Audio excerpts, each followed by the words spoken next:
Today, YOB will be reading from Robear and the Reaper by Tim Stegaheis, where a series of metaphysical misadventures leads to a years-long search for the king of the necromancers.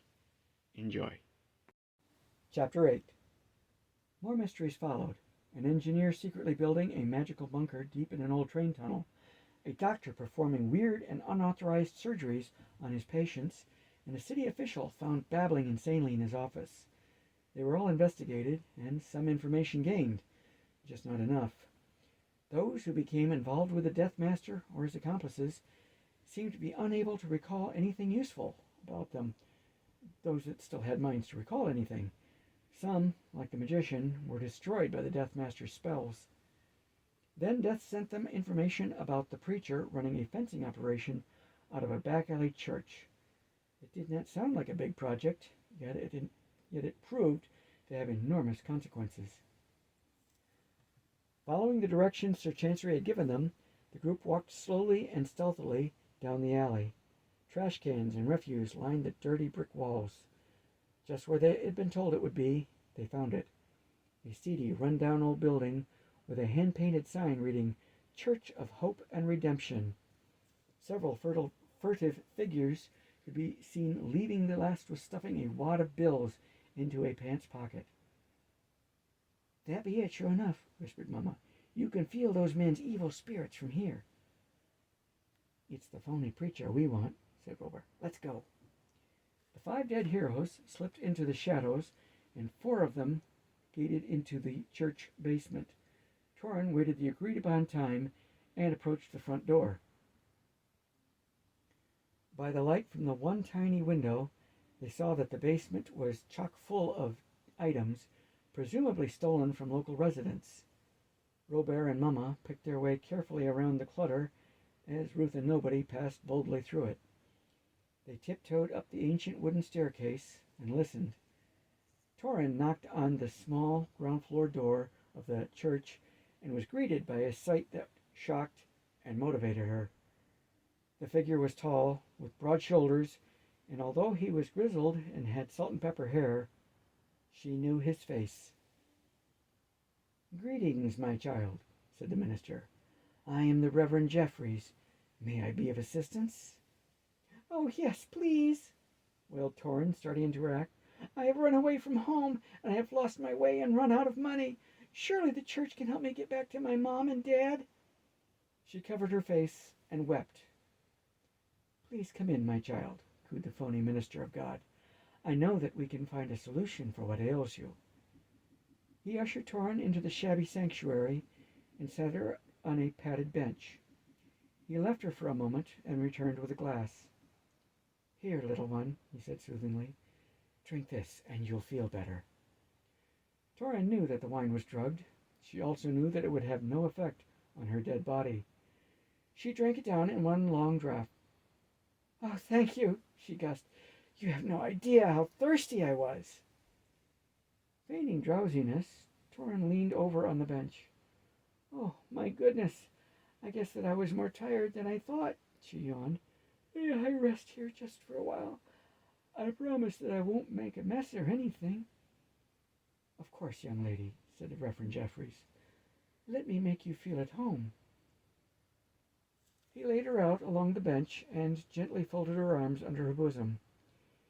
He bent down and removed her shoes, and, whispering soothing words, he began to push up her skirt and petticoats, exposing her lovely legs. Just as he got to mid-thigh and was starting to breathe heavily, an iron grip was fastened on his shirt front, and Torin's wide-awake voice said forcefully, "Hello, Father Maxwell. It has been too long." The man visibly shuddered and grasped the hand which held his clothing so tight. All efforts to loosen it were fruitless, as the Norse maid's undead strength was many times his own. I really do not know what you are trying to insinuate, young lady," he stammered. "I am only trying to help. I'm Reverend Jeffries. I have been trying to help you relax. Please remove your hand from my shirt." "Begging, are you?" inquired Torin, without a hint of mercy. "Like Hilda begged you when you stole her virginity? You laughed and said that it was her penance, and forcefully took her. She committed suicide for the shame of what you did to her. Robear and the rest moved up out of the stairs and stood by in case she needed help. Torin did not seem to be in any danger. I really do not, began the struggling man. I am Torin Hildolf's daughter, yelled Torin in Old Norse into the man's face. She stood and lifted him well above her head. You are still a liar and a wretch. The phony man of God gasped, and his eyes grew wider than seemed possible. But you are dead. They stoned you. You cannot be Torin. He was stuttering and visibly shaken. I have returned for you, pronounced Torin. Did you think that God would let you blaspheme on his church forever? The man looked over and saw the rest of the group standing there. In God's name, help me, he wailed. She is possessed and does not know what she is doing. Possessed? Yes, returned Mama. But if I was you, I'd be trying to promise reform and such. I know the angel that is possessing this girl, and you are in a heap of trouble, boy. Why, if she wants to, she could just drag you right on down to hell itself and just leave your butt there. Mama kept talking, and the man looked desperate.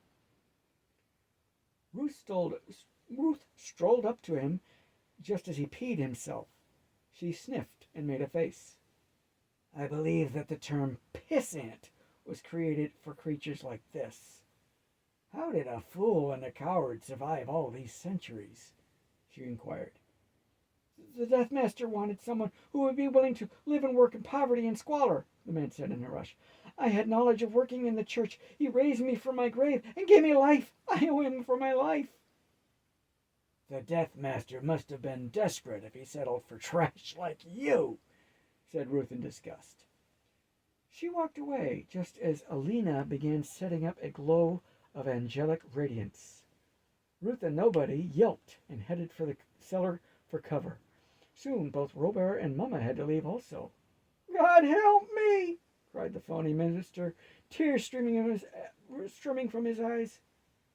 Not after what you have done, said Torin. Robear and Mama retreated to the top of the stairs and listened. Have mercy, O angel, said the man. I am sorry and confess my wrongdoings. Wrongdoings does not begin to describe what you are guilty of, said Torin, seething with rage. But Alina is right. Death is too good for you, and I will not risk my soul for the likes of you. Oh, thank you, dear angel, said the man, sounding exhausted. He still hung by his shirt front. Do not thank me prematurely, said Alina, with an edge to her voice that Robear had never heard before.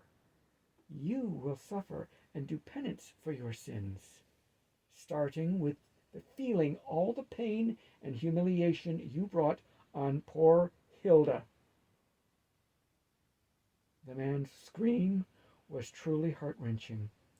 Robear and Mama decided to leave, lest they should pity the man and interfere. 2 weeks later, the tiny congregation that attended the Church of Hope and Redemption filed in, hoping that their minister was over whatever illness had kept the church closed last Sunday. Soon the Reverend Jeffries came into the room, looking old and haggard. He walked slowly into the room and got down on his knees before the startled people. I have sinned and deceived you, my brothers and sisters, he began. While you have come to me for comfort and guidance, I have run a fencing operation in the church's basement. Some of your possessions are still here for you to reclaim. I am a liar and a wretch. I deserve neither your forgiveness nor your pity. But if you stay, I will do all that I can to earn the right to lead you in rediscovering God's Word and finding our faith after so long without hope. The speech went on for almost an hour, and Reverend Jeffries confessed to crimes that shocked the congregation, and many left, never to return. But some stayed. They were determined to guide this repentant man back to his role as leader of a church of hope. As part of his penance, he was not able to leave the building ever again. He would be dependent on his congregation to bring him food and other needs. But ever afterward, if any wretched soul found their way into the Church of Hope and Redemption, they would find a meal, a bed, and a sympathetic ear. Somehow the demons who had used the church as a meeting place and a moneymaker were unable to interfere or attack the building. The Death Master was irritated and finally took some notice. After this battle, Alina was far less judgmental and learned to laugh off the antics of those who were not as committed to the church as she was. Torin was far more sociable and twice earned a lecture from Alina by holding hands with Robear, so there were more converts that day. Ruth avoided Alina usually. Death was disappointed in Father Maxwell's continued existence, but accepted it as a reasonable compromise. A cult leader who called himself the Warlock was creating major magical headache for the Imperial Department of Magical Licensing and Management. They had sent numerous investigation teams to arrest or destroy this Warlock, and he had eluded and insulted them, often taunting them via the press. The few cult members that they had captured knew little and could not or would not aid them in capturing the Warlock. A message from Death gave them the location of his current hideout. Sir Chancery sent them out with directions to a windmill farm in Newfordville. How the Warlock was concealing his magical emanations was yet a mystery. Through a nondescript windmill, one of many, they descended a secret stair and passed through a wall to avoid a magical trap. Here they discovered a group of the Warlock's disciples recruiting some frightened teenagers. That is to say, threatening them with horrors if they did not join. One teenage boy was fastened into a pillory, and another was chained to a wall, showing signs of having been tortured. The dead heroes persuaded the cultists to flee, and Torin escorted the teens to safety. Robear asked Ruth and Nobody to find and cover the Warlock's back door, as he was sure to have one. He and Mama followed the cultists, as they were certain that these would head straight for their leader for safety. Instead, they found the disciples cowering in a supply room, while 8 more cultists formed a magical barrier and set themselves to face Robear and Mama. Without Alina to restrain them, Robear and Mama put together such a display of dark magic and demons that 4 of the cultists fainted, and the rest joined their fellows cowering in a corner. Mama took on a fierce expression and demanded to know where the Warlock was hiding. Too disturbed to speak, one of the men pointed in a direction. The direction happened to coincide with a deep shadow, and Robear and Mama passed through it to get to the Warlock's hiding place. The cultists were suitably impressed and fled. The next room held more teenage victims. These were in worse shape and needed to be roused before they could hobble out into the hallway. Torin was just returning, and Alina was outraged. "This is no way to treat God's people," she said. "These children are all faithful and good. This Warlock must be stopped." "For once, girl," said Mama, "we are on the same notion. I can't stand to see young'uns hurt like this.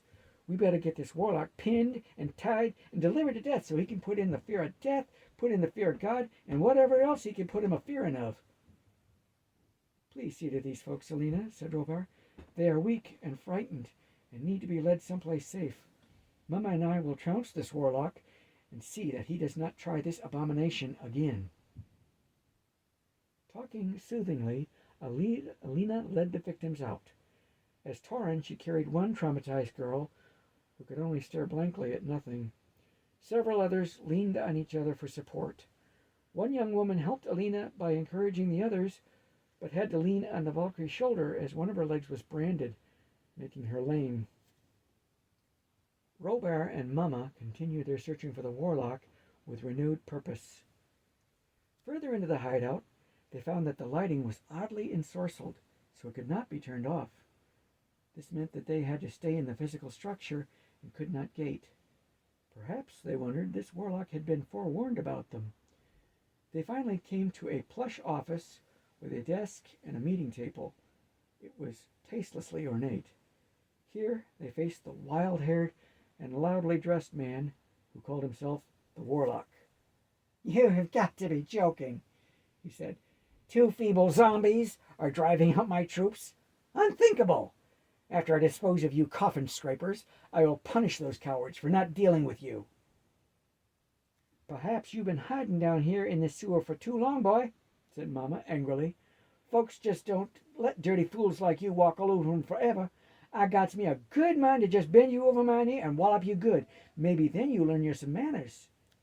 The tirade went on, of course. Mama was far from finished when the Warlock looked at Robear and asked, "Does she ever stop to breathe?" "We're dead," said Robear. "She does not have to breathe, and she does not stop. Ever." "And I down to meet those black practitioners who call themselves warlocks, boys, and you just ain't a warlock no matter what you label yourself." Mama was not even slowing down. "I'm not going to put up with this," said the Warlock, and waved his wand.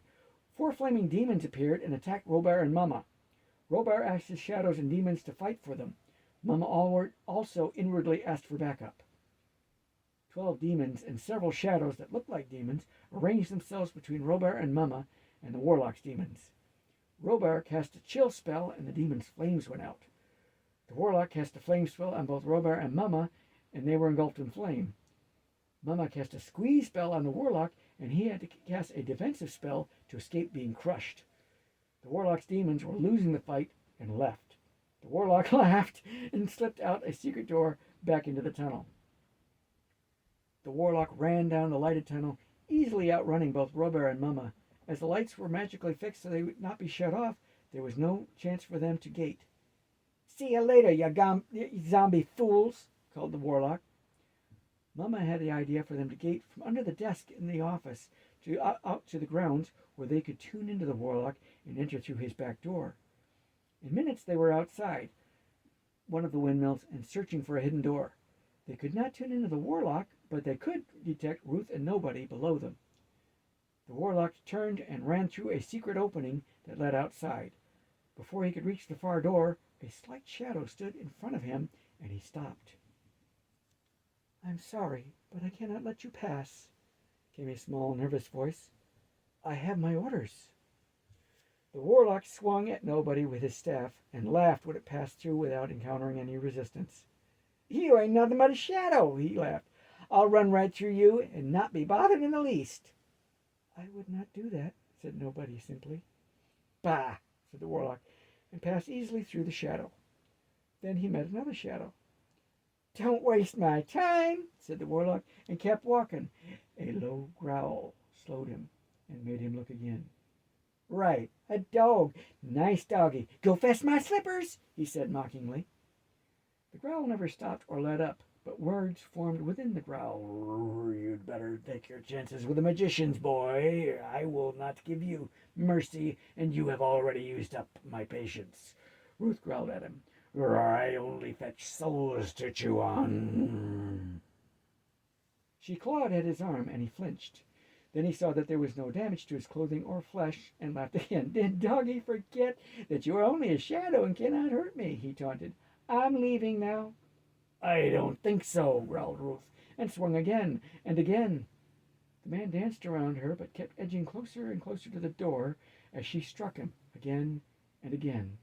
Finally he turned, and there stood Nobody, barring the door. "What? I passed you once before, creep," said the Warlock, and he coughed as he moved to pass. "I did warn you," said Nobody ruefully, and swung his shadow sword down on the man. The man's body shook, and his breathing stuttered, and his shadowy form separated from his body. The form looked a lot like the Warlock, except that it was cut to ribbons and had a difficult time holding itself together. I would have warned you had you been nicer to my friend, growled Ruth, as a long, powerful sword blade formed from her left paw. I am not a nice doggy. I'm a bitch! So saying, she took one powerful swing at the faint spirit, and it shattered into black specks. The specks dissipated and were gone.